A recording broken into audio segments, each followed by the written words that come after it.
library.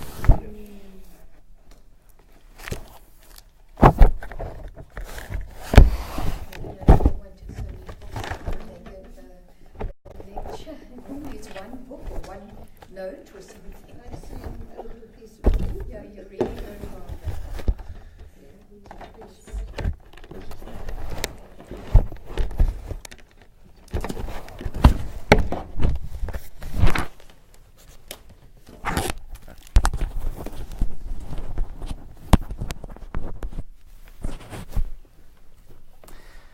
Okay, ready to go?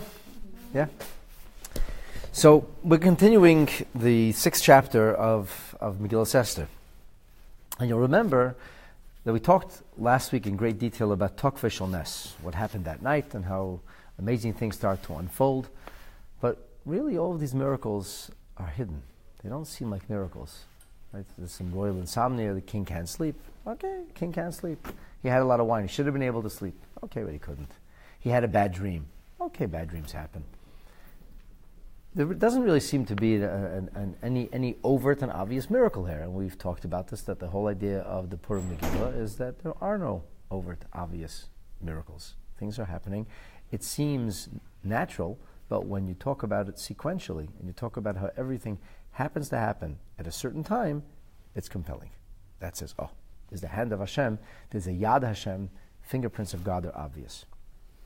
So I'm going to challenge this thesis today, because in the second verse, which we started to study already, but I want to return to it a little bit, it says, after the words, Vayiyu Nikroim, let's even go back to verse 1. It says, Vayiyu Nikroim, that these words would be read. Achashverosh reaches for his chronicles, for his book of remembrance, and Rashi told us this was the kind of thing they used to do when they couldn't sleep. They had chronicles, boring speeches read to them. That's what he did to fall asleep. It's not really unusual, but it says V'yiyu Nikroim, and the Yalkut Shimoni tells us, and the words V'yiyu Nikroim, that this happened me'elehen, that the book would read itself. It was a talking book. And actually, the Yalkut Shimoni is not the only place where it says it. It actually says it in the Gemara. The Gemara says V'yiyu Nikroim Melamed. This teaches us Nikroim me'elehim. It was reading itself. It was a talking book without being read. And with regard to why that's the case, how that's indicated, the Maharsha says, because it's written V'yiyu Nikroim, but it should have said V'yiyu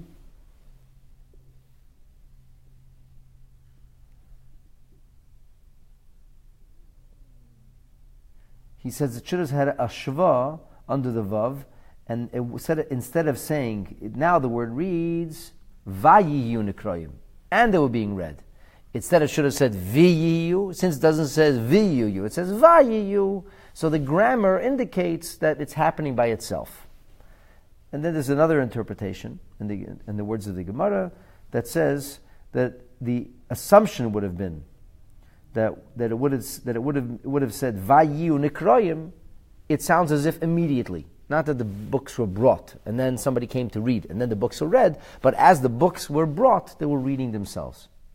Okay, so the Yalkut Shimoni comments on this. The same idea is found in the Gemara also. Yalkut Shimoni says, Rabbi Yaakov B'Shem Rabbi Chanina says, Al Tisma, don't get excited. It's not such a big deal. It's not called an overt miracle. We've already seen something like this. Where do we see it? When the land of Israel was being apportioned, so it says there was a goral, there was a lottery.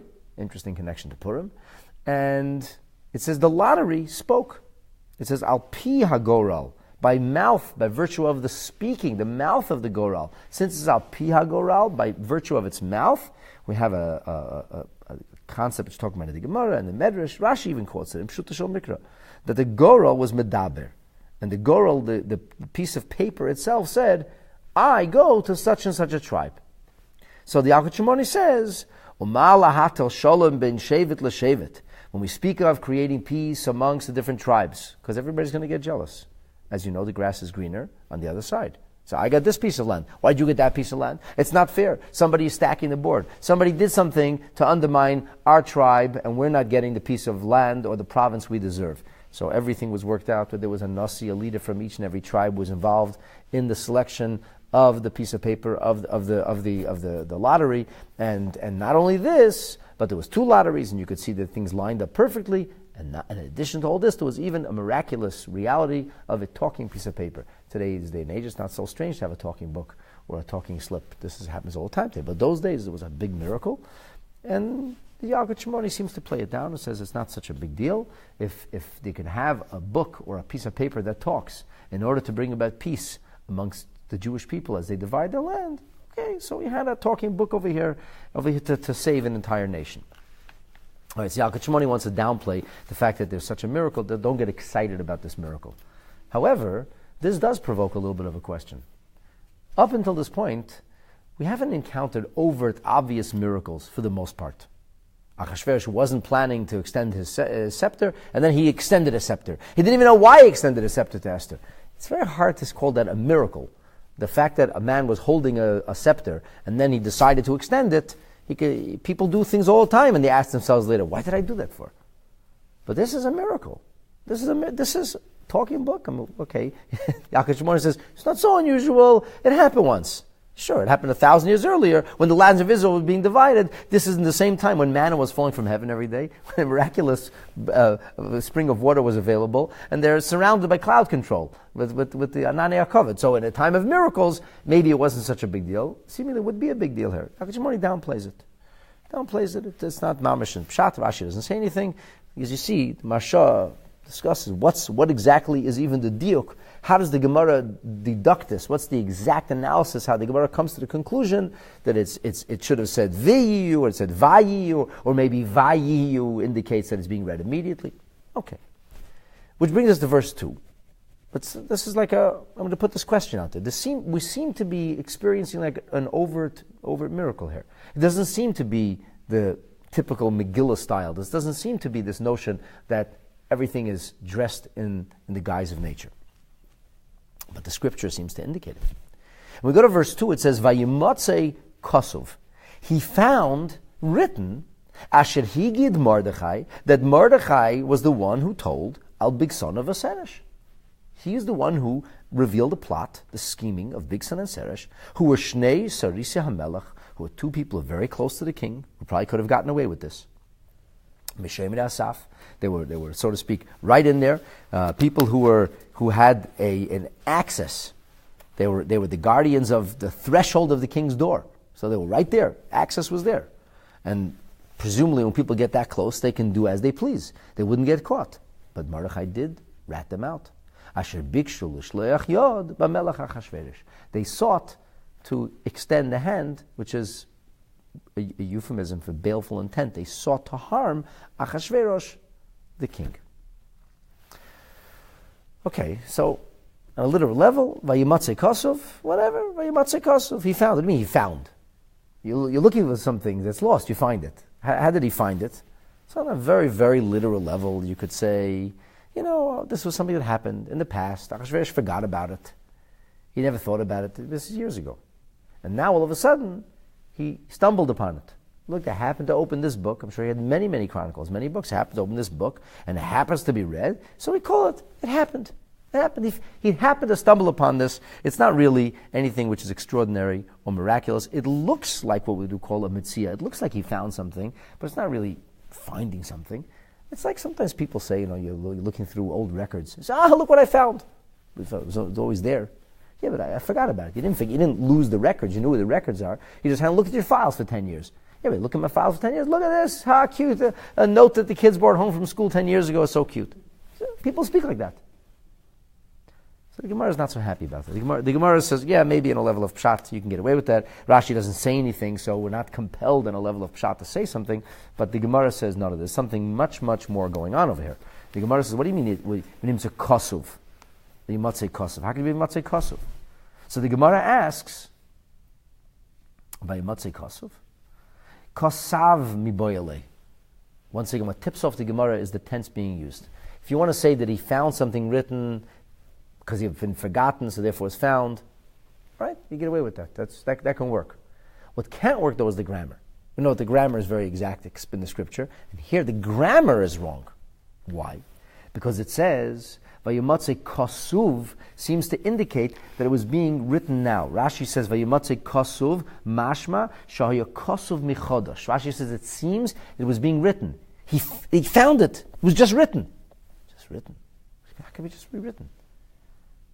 But Kosav, mashma meikara, was written is indicative of what happened prior. This is many years ago. It was written. But here it's not was written. Here it's being written. It's been written. It's as if now it's been written. Vayimotze Kosov, Sefer Zikaron Lefanov. He suddenly found that it was written in front of him as if it had been written now. So the Gemara is disturbed. The Gemara says there must be something being taught to us. So the Gemara on Tes Vav Amud Beis moves into Tes Zayin Amud Aleph on the top of page 16. The Gemara says, let me tell you what's really going on over here. What really going on here is that there was a guy whose name was Shimshai. And Shimshai Moichek. Shimshai was busy erasing the story. He was erasing the story. The Gavriel Kaisev and the Archangel Gabriel, he's writing. Shimshai erases, Gavriel writes. Shimshai erases, Gavriel writes. What's going on over here? What does this mean that Shimshai erases and Gavriel writes? Who is Shimshai? So we take a look in Rashi. Rashi says Shimshai. Shimshai is Sefer HaMelech. Shimshai is not the reader. Shimshai is the scribe. Shimshai is there in the middle of the night, strangely enough. And Shimshai is busy erasing the words that Mordechai saved the king. Seini Yisrael Hoya, Rashi says. He was an anti-Semite, a hater of Israel. And then Rashi goes on to tell us that this no goodnik was up to this for a long time. Back in the days of the king Koresh, when Koresh allowed the Beis HaMikdash to be rebuilt, he was the one who brought the case against the Jewish people. He was the one who had written up the brief that the Beis HaMikdash should be stopped, and it was stopped. So this Shimshai was still at it, and now Shimshai is trying not to write, but to erase what had already been written, so that Mordechai would not get the credit. Now, of course, the obvious question is, how did Shimshai even get to the book? How does this even make sense? Achashverosh is in his bed. He can't fall asleep. He calls his people. He says, read to me. It's not Shimshai because we see the people said, he asked them later, what was done for this guy Mordechai? They said, nothing. So it couldn't be Shimshai because Shimshai wouldn't have defended Mordechai. Shimshai is Rashi says he is Sefer HaMelech. He's the writer. But now he brought the readers. The readers were reading, right? V'yu nikroyim. He didn't say, write something for me. He said, read something for me. So what does it mean then when it says that Shimshai was erasing? How could he have done that in front of the king? So this question is asked by the Mefarshim. The Ben Yehoyada explains the Gemara in the following manner. And incidentally, this idea is found in many, many Mefarshim. That it says two things. That there's Sefer Zechronis and Divrei Hayamim. Chronicles and Book of Remembrances. And they're not the same. This is the way the Ben Yehoyada explains it. He says that the Sefer HaZechronis or the Book of Remembrances, was where everything was written in short. Just the synopsis of the day. This is what happened on this day in the royal court. This is what happened on this day in the royal court. It was not detailed notes, just like general synopsis. And then the second set of books, those were the detailed books. That was called the Chronicles.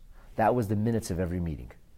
Who said what, how it was said, when somebody responded, when the vote was taken. All the details of exactly what happened in Achashverosh's court were written down to the milli detail. That's what Pratei HaMaaseh were. So the Ben Yehoyada says, Balayla, at night, the king can't sleep. So there was people. Who are these people? Well, it says, the king asked for his books to be read, and then it says, Vayemer HaMelech Manaseh Yikar. In verse 3, it says, what did the king say? What was done for him?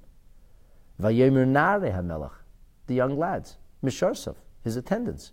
So these attendants, young lads, that's not the Sefer HaMelech, that's not the official stenographer, the official historian of the royal court. These were just some kids, people he trusted, his aides or assistants were right there. So that wasn't Shimshai. He wasn't the reader. Shimshai, as Rashi said, is the writer. So he was sitting with the royal records. The royal records were kept in this inner sanctum. I guess the king had his royal bedroom, and next to his royal bedroom he had a royal study. And the royal study, that's where the records were kept. And Shimshai was in the adjacent room in the royal study, middle of the night. He was there. And what happened is when the king sent for the book of remembrances, for the Sefer Zechronis, which was going to be the synopsis, he had to be waiting with the chronicles in case the king wanted more details. It's like, today on the internet you can read sometimes a synopsis of something, and if you want to know more details, you have to click on it. Well, there was no clickable option. So the clickable option was Shimshai. He was next door. He would have to bring the book. Nachashverosh said, they would say, book AR 692. Okay, all right, let's go through his files, his huge shelves, and find the file, and you bring the file in. And there would be, all the details would be shared. So the Ben Yehoyada says, he heard, Shimshai overheard, that they're reading this particular narrative. And he knew the narrative. And then Achashverosh asked, I want details. There's no details. It just says there was two bad people. They penetrated the inner core of Achashverosh's circle. They were really right there at the threshold. They could have killed him. Somebody said something, and the king was saved. The king says, somebody said? Who was that? As we learned in our previous class, Achashverosh started to think, maybe Haman's out to get me. And he had a nightmare that Haman was over him with a sword. And then he started thinking, one second. He's like, him and Esther, they're too close. This guy thinks he's in charge now. I have to cut him down to size. And then Achashverosh says, maybe the dream's true. Maybe he's coming after to get me. He wants to kill me. And he remembers maybe something happened once. Somebody tried to kill me, and I bet you there's somebody out there who might be able to help me, but he probably is not going to bother helping me because I maybe didn't take care of him last time. Maybe he's even angry at me. So Achashverosh is having all these thoughts in his head. So he wants to know what's going on now. And he all of a sudden is suspecting Haman. Haman is quickly falling out of favor. The politics are shifting very, very quickly. So Achashverosh wants to know more details. Shimshai is Haman's son. Because Haman's sons kept the records. He's next door. He hears Achashverosh say, click, AR 692. I want to hear the details of that story. Uh-oh. So Shimshai immediately starts to quickly erase Mordechai's name. So when the details come in, it'll be nameless details. Won't say who. Doesn't matter who. There was a chamberlain, a minister, a parliamentarian. Somebody looked out for the king. And as Shimshai erased, Gavriel wrote. Shimshai erased, Gavriel wrote. In the Eine Yitzchak, he has a different interpretation of this. He says, obviously, it could not be he was erasing it in front of Achashverosh. That's ridiculous. How could he do that? Achashverosh will say, hey, what are you doing? You're erasing things? And it's not even like today. It was no pencil. This was written in ink. To erase it, you have to get a scalpel out. How could you erase something? Achashverosh would get even more curious. What did you just erase? Whose name did it say? What did it say that you decided to take out? I mean, for all you know, Achashverosh was thrown into raging and have him killed on the spot. So the Eine Yitzchak suggests that Shimshai had erased this, went back into the records, and doctored the records earlier. He took out Mordechai's name. He said, in case ever somebody should want to know who saved the king, it wasn't Mordechai. Make sure the Jews don't get any credit. Gavriel rewrote it. And now Gavriel, who is also sometimes said to be the master of dreams or nightmares, who now had arrived, so to speak, proverbially, to torment Achashverosh and give nightmares of Haman coming after him with a sword so that he couldn't sleep, Gavriel, so to speak, ratified or rewrote what he wrote. It was like fresh. And that's why it says, B'matzah Kasuv, written, but any David's, any Yitzchak's approach is hard to accept, because if it was written earlier, it's written earlier. But what the Ben Yehoyada says makes some tremendous sense. There is two sets of books. There's Chronicles, there's books of remembrance. This way, Shimshai would be next door. Shimshai would hear this, he would erase, and Gavriel would write. This is pretty amazing. Now, if you want to know, it gets even better. Not only is this the case that Shimshai is erasing, and he is writing, so to speak, here on earth. So let me share with you what the Yalkut Shimoni says. Yalkut Shimoni says very, very clearly, Kosav mi boy. He says, Amar Rabbi Yitzchak Nafcha, Shimshai Mechi, Gavriel Kesef. Clear. So, in that case, would you call that an overt miracle? I would call it an overt miracle. If an angel starts coming and writing letters and books, that's pretty miraculous. That's not nature.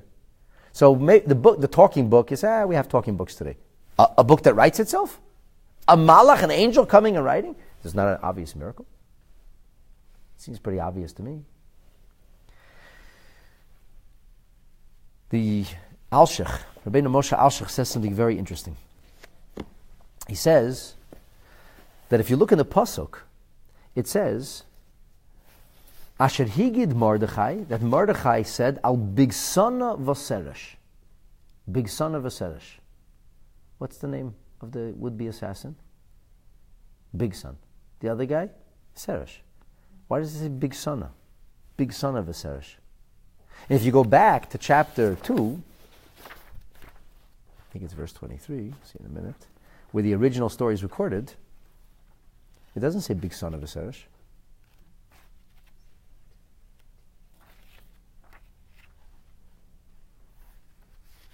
It says in verse 21, Mordechai Yeshu b'shar hamelech kotzav bigson v'seresh vayivak shelo shleach yod. Exactly what's written later, bigson and seresh. Mordechai finds out. Mordechai tells Esther. Mordechai tells Esther vayikosav b'sefer divrei hayamim. So the end of the second chapter is really what we're going back to now, which happens a long time, years before the story. Now over there it doesn't say kotzav bigson of v'seresh. There it says bigson v'seresh. How come now, in verse 3, in verse 2 of chapter 6, does it say big son of Aseresh? So the Masas Moshe, the Alshach, says something absolutely unbelievable. He says, Haman's children, they were the scribes. Shimshai was one of Haman's children. He had many children, as we learned, like scores of children. 10 were hung, but he had many children. So Haman's children wanted to minimize, downgrade the story. They said, how could they downgrade the story? If you have an intelligence agent who provides information, and that information leads to the arrest and the conviction of a would-be assassin, so what would give the would-be agent the most credit? And I'll give you a multiple choice. If he gave you clear information or vague information. Which would be a more powerful or appreciated kind of intelligence? Vague information or clear information? Obviously clear. Mordechai gave very clear information. He said, 2 guys, right there on the threshold, in the inner circle. Their names are Bigson and Seresh.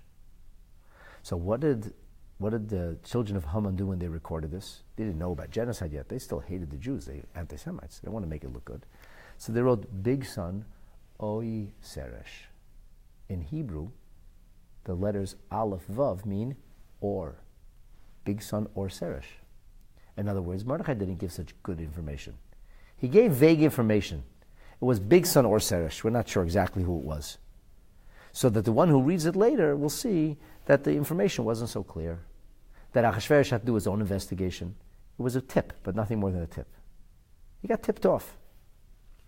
And therefore, they basically wrote the story, the narrative down in counterfeit fashion in order to minimize the zechus, the merit of Mordechai. This was about minimizing Mordechai's merit. So what did Hashem do? They wrote Oi. Hashem rearranged the words. That it said, big son of Vaseresh. He put space between the Oi. He took the Aleph and sent it back to big son, took the Vav, and he added on to Seresh. Why didn't just erase it? I don't know. But that's what he says. That's also pretty miraculous. Now this you could say, okay, he made a mistake. They meant to write big son Oi, but they forgot to make, the spacing was off. Maybe.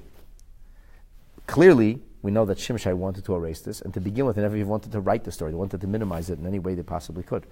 The Ma'am Lois adds that they were hoping that if the story ever gets dealt with, Mordechai could also get the guilt of having an innocent person die, because they said it wasn't Big Son and Seresh. Who did the king kill? Big Son and Seresh. Why? Because Mordechai said, no, it was one of them. Kill them both. Whose fault is it? Achashverosh never take blame. He said, well, I acted on the information I had. Mordechai said we had vague information. It was a life at stake. I'd killed them both. So again, it further minimizes Mordechai's merit. I mean, he seems kind of Hashem Yatsa Hadavar. He says this is like an act of God. Okay, maybe not an overt miracle, maybe just an act of God. Borderline overt miracle. But one thing's for sure, a talking book, overt miracle. I know that, Al Kachmori wants to downplay it. It's not the first time. It's happened already. Happened for a smaller reason. Yes. But in a time when miracles were happening regularly, on a daily basis. It doesn't fit with the narrative. It doesn't fit with the story of Purim. Doesn't fit with the theme of the Megillah. And then we have this bigger miracle where an angel comes and writes what a person erases. There's another medrash that says that Shimshai kept opening books and he kept trying to turn the page and go to another story. And Achashverosh said, hey, well, you turned the page too quickly over there. Why'd you run that scroll so fast? He said, nothing, it's silly, let's just move on. Oh, no, Achashverosh. And every time he tried to move away, somehow the scroll shifted back. You want to take that? That's also miraculous. There's a book that's got a mind of its own. I know we have a movie about a car that has a mind of its own. But a book that has a mind of its own? The pages turn? It's downright spooky. I don't know if they're pages or scrolls. It was like scrolling itself, kept scrolling itself back. And he keeps switching. So this is really an overt miracle. And the question that I'm asking, that I'm posing to you today is, how does that fit into the theme of the whole Megillah narrative? Reb David Feinstein has a very interesting suggestion. He says, that's a kind of miracle that nobody would have known about. Who would know, except for Shimshai, if he erased it and it got rewritten? Only Shimshai would know. Who would he tell? He's not going to make the Jews look good. He's not going to what kind of miracle happened for them. He'd never tell anybody. You know that ridiculous joke of the rabbi who goes golfing on Shabbos? And he gets a hole in one, and the angels say, God, how could you do it? The rabbi sinned when golfing on Shabbos. And the rabbi, God chuckled, and he says, who's the rabbi going to tell? Who's Shimshai going to tell? Hey guys, these Jews are amazing. Miracles, I'm telling you. I saw it with my own hand. They would never tell anybody. The anti-Semites wouldn't tell anybody about these miracles. There's a famous, he quotes a Tsarist official who once asked a question of Rabbi Itzhak Volozhiner, and he said to him, how come it says that Halu es Hashem kol goyim shabchu kol umim ki gover aleinu chastei? The nations will praise God for Hashem's kindness was overpowering. He said, why would the nations? Why would we praise God for you? You praise God for you. We should praise God for you? So the Itzhak Volozhiner said, he says, we don't even know the miracles. Only you know how many bad things you try to do to us, and God stopped it. So you know the miracles, you're not telling anybody. When Mashiach will come, you'll sing about it. And this is the approach he takes. He takes this approach that these were miracles. You cannot deny it. The Gemara says, the Alkut Shemini says, over miracles. It says miracles that nobody would know about. So with all due respect to Reb David, and he is due much respect, I don't understand that answer. And I don't understand the answer for the simple reason that it's not as if there's like a game where God's playing with us, that he doesn't want us to see miracles. We have understood the story of the Megillah, that it's intrinsically about God's presence not being revealed. It's intrinsically about God not meddling directly. It's a nes melubish beteva. It's a miracle that doesn't break nature, but rather manipulates and works within the frame of nature. It's not just that God doesn't want us to know about these miracles. Why does God care if we know? It's a hide-and-go-seek game where God tried to hide from us. The way we have learned the Megillah, especially as Chassidus illuminates it, there's the concept of a nes, of miracle, of that which is paranormal, that which is beyond nature, which shatters nature, which breaks what's called marochas hateva. The orbit and frame of nature is shattered and broken, and that's one level. And then there's another level of miracle, a much loftier level, a much more profound level of a miracle, where the miracle is able to operate within the frame of nature. Nature doesn't have to be broken, and the miracle still happens. If you remember, I gave you the metaphor of a person who comes into a company where that's in total disarray. And the person puts the company back on its feet. Everybody talks about him. It's an amazing person. It's an incredible feat. When I was a kid, I remember Chrysler was going down, and a guy named Lee Iacocca came in there. Right? Do you remember this? And he turned the whole place over, and everybody was raving about Lee Iacocca. And they talked about him being a president. Who knows where he's going to go next. I don't know where he went next, but that was the talk of the time. Now imagine you could have a Lee Iacocca who gets parachuted into a company like Chrysler that's failing, and he turns the company around and nobody knows his name. Nobody knows he exists. He's a shadow guy. Secret. Nobody knows. Who would be the more effective of the two? Which deed would be more impressive? Obviously the second. To do all this without even being noticed? So this is like a metaphor to understand the notion of God doing miracles that doesn't break nature, but this certainly does break nature. It's just that nobody's talking about it, but it breaks nature. It's not as if it just so happened that this book was supposed to be burnt last week. And you said, you know what, somebody mistakenly left a book on the shelf. And then somebody mistakenly took the book, and mistakenly, it happened to open up, it fell open to this page. That would be called nature. But a book getting erased, and an angel rewriting it, that's not nature.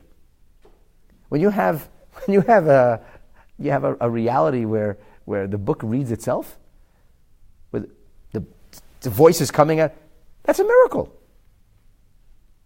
It may not be such a big miracle. It may not be a miracle that's unprecedented. It's still a miracle. So it doesn't fit into the thesis. So what if nobody else knows about it? That's the question I'm asking. And I think that the answer is to be found based on something we talked about in our previous class. In the previous class, we talked about the Rebbe quotes Yalkut Shemaini that says that a malach came and smacked Achashverosh off his bed and smacked him around 365 times. Now this doesn't say it in the scripture, so it's a midrashic idea, but in the scripture these are like quite literal. This is alluded to in the scripture. Here it's not so much alluded to. And he said, and he wouldn't let him sleep, and he screamed, Kfuteva, Kfuteva, you ingrate, you ingrate. Amoid va'asei teva lemisha asitcha. Don't do a favor to somebody who did you a favor. So as we said in other midrashim, what Achashverosh started to think is, I think Haman's out to get me. I think Haman became too powerful. I have to shift the balance of power. I can't. This is too much. Now he thinks he's the king, and maybe there's somebody who should be telling me, and maybe he really is coming to kill me, and maybe that's why I'm having this bad dream, and I am an ingrate, and somebody didn't help me, and somebody saved my life last time, and I bet you they know about what Haman's planning, and they're not coming this time because I didn't show appreciation. So this is all in the subconsciousness. A medrash that's not alluded to in the scripture doesn't have to be taken literally. This means the malach smacked him. It could be he was tossing to and fro. A malach tossed him to and fro. But the Rebbe nonetheless asked the question, and we talked about this last week, that if you have pa'ulas ha-malach, if you have a malach coming and doing something, so l'chayra, in that case, it's no longer in the frame of nature. What's going on over here? And the whole idea of the story of Purim is that the world, as it is, should be rotated or transformed. There should be a sublimation taking place within the world itself.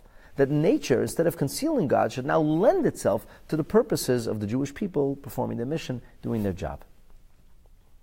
So the Rebbe explained it by the basis of a story. And the story is that the Alter Rebbe was imprisoned, and he wanted to do Kiddush Levana. He has a little ferry that took him across, a little 3-minute ferry, not a big deal. I was on that boat. It's not a long trip. It's like from the Billy Bishop Airport downtown there. It's right there. And the Alter Rebbe says to the fellow, stop the boat. I want to be Mekadosh Levana, take Kiddush Levana. And the guy says, excuse me, you're a prisoner. You don't tell me what to do. And the boat stops, and they can't budge it. And the guy says to the Alter Rebbe, what did you want? I want you to stop the boat. And the boat starts going again, and he stops the boat. Alter Rebbe stands up, he says Kiddush Levana in that month. So that's the story. And the obvious question, Friedrich Rebbe asks, so like if the Alter Rebbe could stop a boat and do Kiddush Levana, so just stop the boat. He plays a whole game. He asks the guy to stop it. The guy doesn't want to stop the boat. So then he stops it by himself. Then after he stops it, now will you stop it? Well, now that I say you can stop it, I'll stop it, fine. So he stops it and Alter Rebbe says Kiddush Levana. What's the point? What's the point? If you're a miracle worker, if you have mastery over the physical, material, ordinary reality, if you can change the subatomic structure, or however you do these paranormal deeds, so just do it. And the explanation is that the whole idea of doing a mitzvah is that it shouldn't be done by virtue of a miracle. It should be done by virtue of nature. Otherwise you have mitzvahs in Gan Eden. That's not the point. The point is mitzvah should be done here, within the frame rules of here, of nature.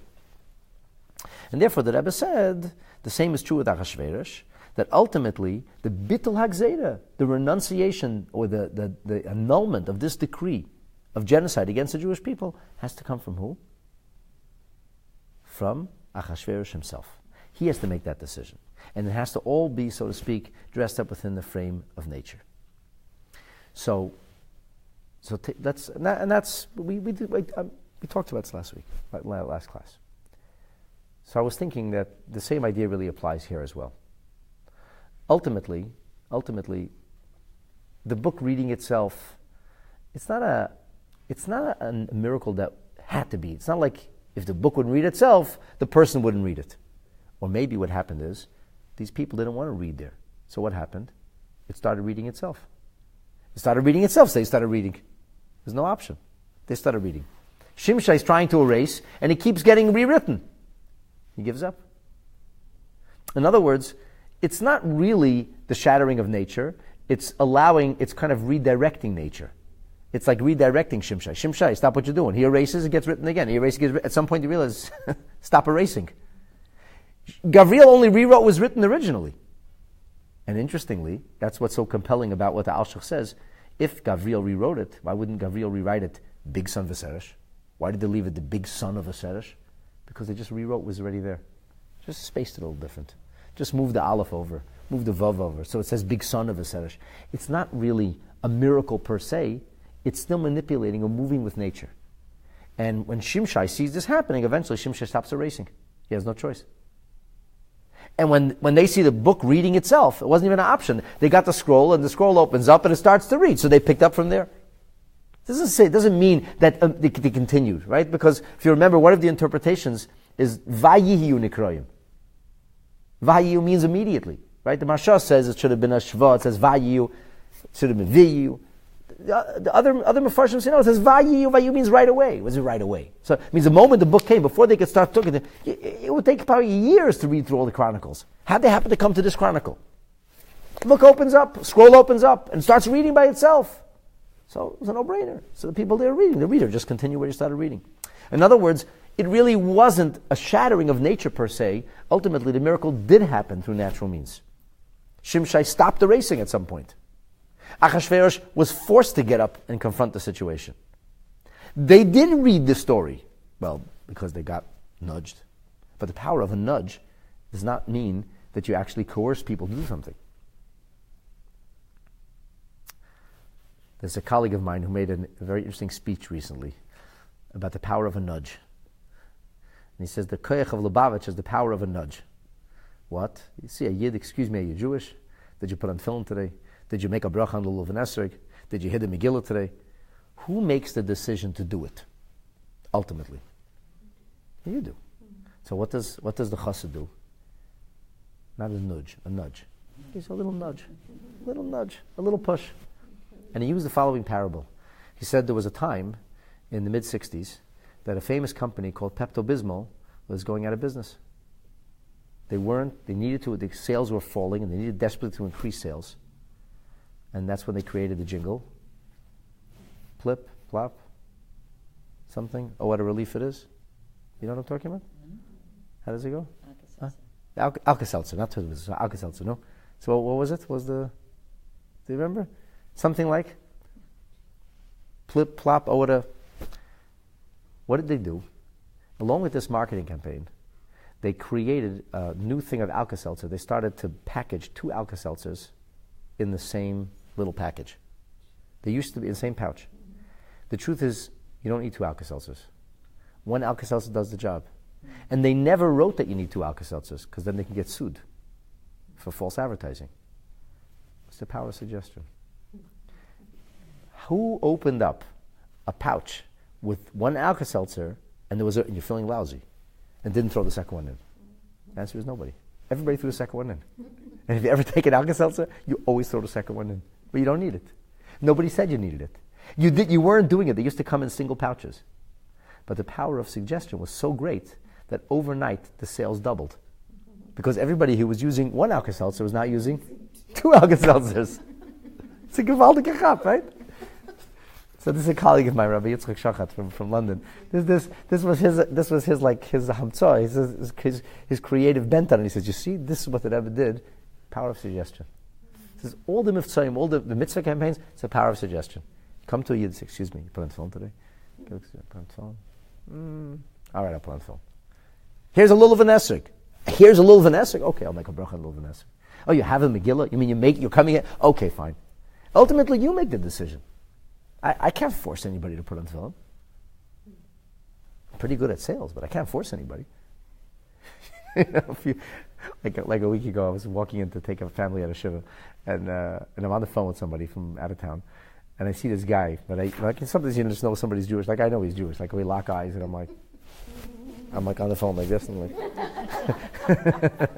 and he looks at me, and I go, it was just like sign language. I'm still talking, and like just rolls his sleeve up. We're putting our phone in the hall, and I continue with the conversation on the phone. and the guy says to me, "Hey, Rabbi, you should be a salesman." I go, "Funny you say that." I said, "But I have to believe in my product." I said, I believe in this. I could sell it. I can't force anybody to do anything. None of us can force anybody. We do not believe in Khomeiniism. That's a different faith system. We don't believe in coercion at all. What do we believe in? The power of suggestion. We believe in inspiration. We believe in guidance. We believe in a nudge, a little nudge. Who does it ultimately? You do it. And this, my dear friends, I think is the pshat of the hidden miracles here.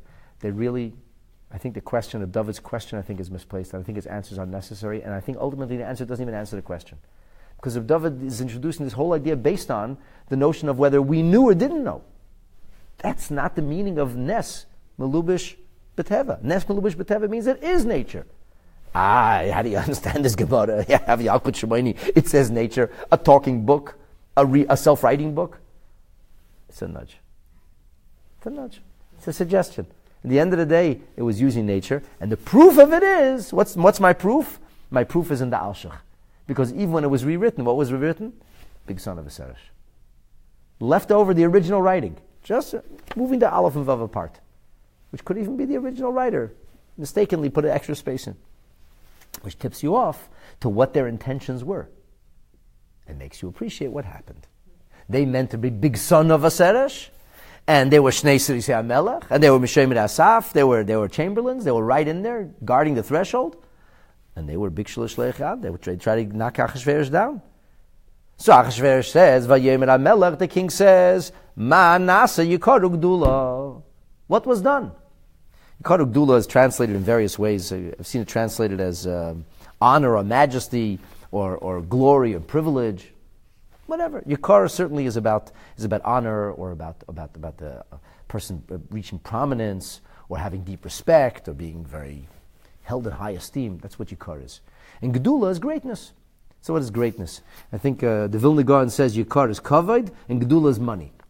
Some people want fame, and some people want the cash. One guy says, you know what? He says, you take the check, I'll take the cash. You know, okay? you take the fame, how does it go? You take the credit, I'll take the cash. So the credit is the fame, that's the Yikar. He says, I'll take the Gedula, I'll take the money. The Malbim puts it a little bit differently. The Malbim says that Yikar is at the time. Somebody does something important, powerful, profound, meaningful, effective. He gets respected. The question is, so what do I get from that? You know, like to say about fame, that in a buck gets me a coffee. What does it do for me? Now, what does it do for you? There's privileges. There's benefits, but the benefits come later. So first comes the fame, then comes the benefits. Right? First you get your gold medal in the Olympics, then you sell advertising. So the Malbim says, Yikar is b'shaita, Yikar is at the time. And so he said, what was done at the time? Did he get his name published in the newspaper? Did he get like a front page story? Was he held in esteem? Did he get an award? Was he acclaimed in public? Did I make a ball in his honor? Nothing. How about Gedula? Did I give him a new position? Does he have special privileges? Did he get a payoff? What did he get for it? Achashverosh is asking. Achashverosh himself he barely remembers the story. Now it's like coming back to him. He doesn't remember if he did or didn't do something good. Achashverosh is asking. So Achashverosh says, funny, it doesn't say anything about the reward. It just says he saved my life. There's no record of what was done. So what could the people have said? What could these people have said to Achashverosh? We don't know.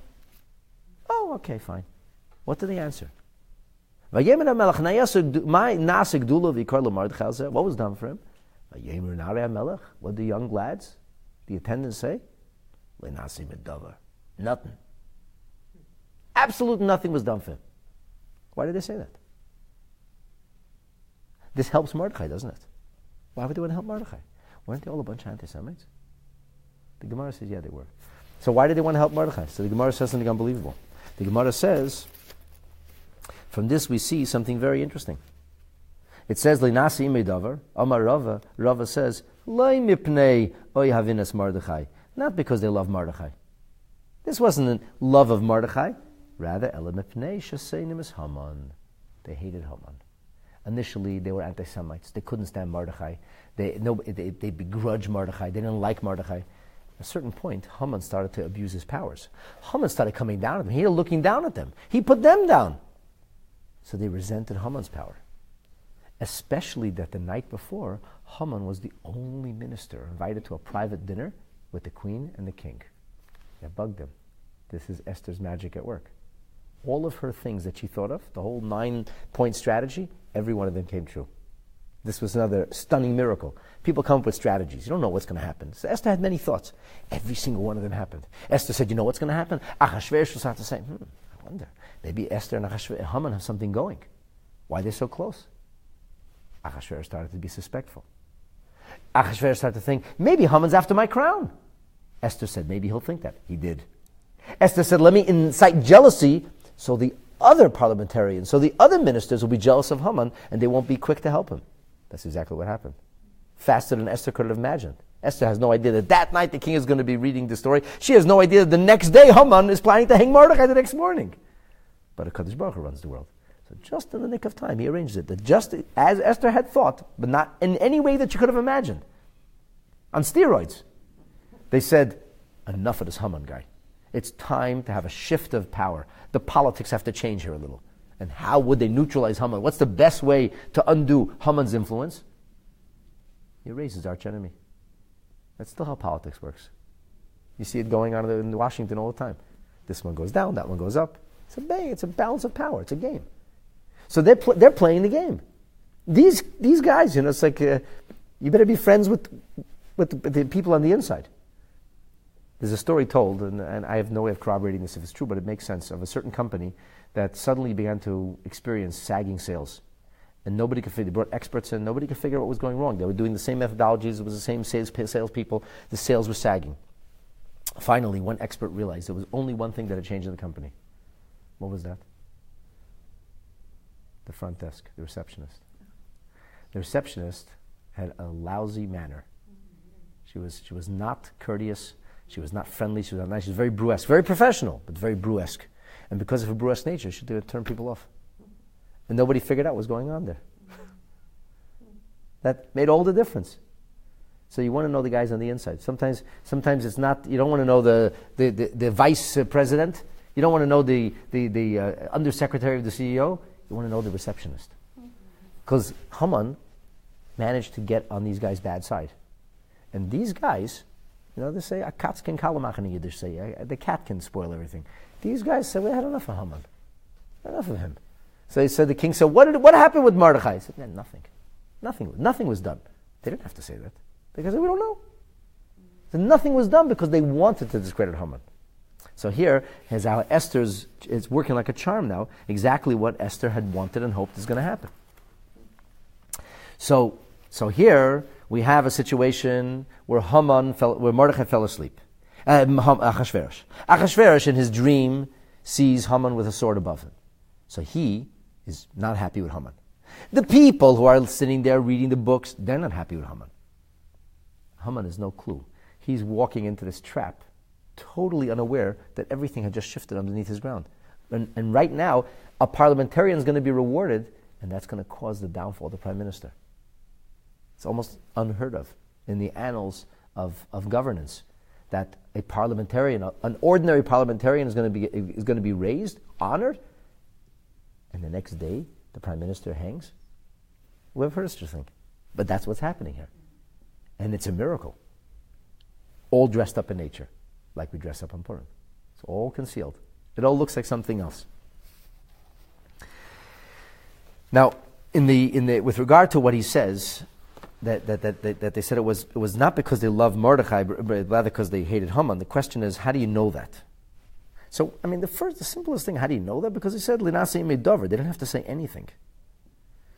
However, others go further and say like this. The king said, in the language of the scripture, he said, Ma nasa yokar ugdula. What was done? He asked for the two things. Remember, we talked about two things. Fame and money, privilege and notoriety. Okay, so today and tomorrow, what was done? So what should they have answered? They should have answered, Ma yinasa yikaru gdula alzeh, vayem naray melech lo yinasa lo yikar v'lo gdula. Neither. Really, he's deserving of both. Instead, they said, Linasa imoy davar. Didn't do anything with him. It's like, it's not really such an explicit answer. The king asked for an explicit question. He didn't say what was done. If he would say what was done, the answer is nothing. Nothing. Okay, nothing done. He didn't say nothing. He didn't say what. He said, Ma nasa yikar ugdula. He was very pointed in his question. So he's pointed in his question. They should have been pointing their response. This is not your buddy. This is the king. He may be wearing pajamas, but he's still the monarch. And strangely, they answered him, nothing. And the fact that they did that indicates that they weren't so keen on seeing Mordechai rewarded as much as they were keen on seeing Haman made uncomfortable. They wanted the prime minister to squirm a little. That's really what they were out for. Now the Mamloyas quotes other Mefarshim who say they heard Haman coming in the doorway. They were afraid of Haman. They were terrified of him. They didn't want to mention Mordechai's name. They thought Haman might be able to overhear. Because the very next verse is, who's out there in the courtyard? And the scripture says, Haman's there. How did the king know somebody was there? What is he, fee, fi, fo, fum? Was he thumping in the thing? How did they know? So clearly, Haman penetrated the very end, and he had the keys. He was right in there where you could already hear footsteps. If you could hear footsteps, it makes sense what the Mamloyas are saying. You could hear what they're saying. You'd overhear the conversation. So the king says, what was done? He thunders, angry. What was done? And then he couldn't respond and say what was done. Like Nasa imor dechai davar. And then Haman walks in. And then Haman will blame them. So he said, nothing was done with him. When Haman walks in, he still thinks it's about him. Because he's Mr. Geocentricity. The whole world revolves around him. And when the king says, Haman, let me ask you a question.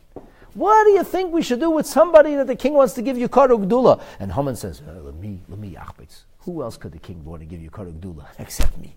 It's not possible. So in his mind, he says, put him on a horse, lead him through the town. And Achashverosh is thinking, this guy wants to ride my horse. This guy wants my crown. And he says to him, excellent, do it to Mordechai. And this is the end. Because all of a sudden, Haman, the prime minister, is leading a common, not even a minister, a parliamentarian. And the next thing, he's going to be hanging. That night, he's finished already. So this is how the whole story unfolds. What you really could see over here is in a very, very compelling way how the miracle unfolded in the terms of nature. Even with the miraculous events that nudge things along, they were but a nudge. And ultimately, the story here, even Tok Nes, even the beginning of the full reversal where the tables are turned, it happens in a subtle way, and it happens ultimately using nature all along. All along. Everything just happens to fit in perfectly. And this, of course, reminds us that divine intervention happens just in time. Just when it has to happen. All right, so that's where we'll break for now. And Bezrat Hashem, we'll continue. So then we'll start the conversation where the king says, who's in the Chatzar? Haman bala Chatzar beis hamelach hachitzena. Haman comes to the outer courtyard. And why did he come for? Leimer litles as Mordechai. He came to say, hang Mordechai. That's what he came for. Allah eitz ashereichem. That's what he came for. But that's not what's going to happen. See, because Zeresh told him, wait till the morning. And this is where Haman's arrogance and his hatred overtook him. And this proved to be his undoing. It's like Achashverosh says, what is with this guy? In the middle of the night he's coming?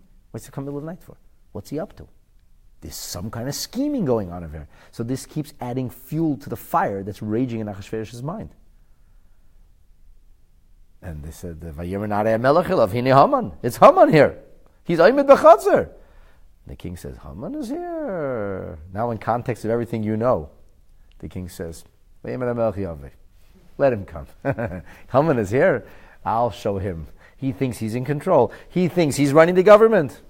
Bring it on, Haman. Let Haman enter. And of course, Haman comes in, and now everything is going to turn on its face. And the Haman's downfall is very, very swift. Like 12 hours later, Haman is swinging from the gallows. When you read it and see how he thinks of himself. Oh, you see, Haman's arrogance is unbelievable. But the amazing thing is when you understand the whole background of what Achashverosh is thinking, and how this is a setup, Haman unwittingly walks into the trap, and everything he says makes it worse. Even the timing is terrible. In the middle of the night, you're coming. There's one of the Mefarshim says Haman that Achashverosh dozed off at the word Mordechai. He read the word Mordechai. Achashverosh dozes off, and then he sees in his image, his dream, this frightful image of Haman with a sword right above him. So after already said, what did they do for him? He opens it, what did they do for him? And he said, nothing. And he says, who's mi b'chatzer? He says, Haman. He says, Haman? He says, he really is coming to kill me. He's really coming to kill me. It's real true. The dream is true. So this is all going on behind the scenes. And as I said, this is the Takvishal nest. This is where the miracle starts to unfold very, very quickly. And as you'll see, the pace is from this point onward, is to Haman's downfall, is indeed very, very swift. To be continued.